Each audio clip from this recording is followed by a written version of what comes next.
جیاوازی چییە لە نێوان توێتا و توێتا؟ توێتاکی ئێمە ڕێپێدراوە لەلایەن توێتا یابان بۆ فرۆشتن لە عێراق و کوردستان، بەڵام ئەوانی دیکە ڕێگە پێدراونین. کڕینی توێتا لە بریکارە ڕێپێدراوەکانی توێتا چەند سوودێکی گرنگی هەیە بۆ تۆی کڕیان و هەندێک کەس نایەنەوێت تۆم سوودانە بزانی.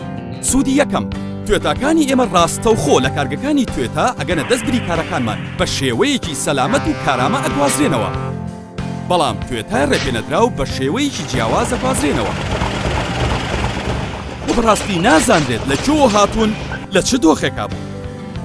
بریکارە ڕێپێدراوەکانی توێتا گشت پشکنینێک بۆ ئۆتۆمبیلەکەت ئەنجامەیەن بەر لەوەی ئۆتۆمبیلەکەت وەربگریت و دڵنیا دەکەینەوە کەوا ستێرن و برێکی ئۆتۆمبیلەکەت زۆر بەباشی کارەکات. بەڵام ئەگەر تۆ لە شوێنێکی تر بیکڕیت ناتوانیت بزانی چ پارچەیەکی گۆڕدراوە یا ڕەنگە کیلۆمەتری ئۆتۆمبیلەکە دەستکاری کرابێت.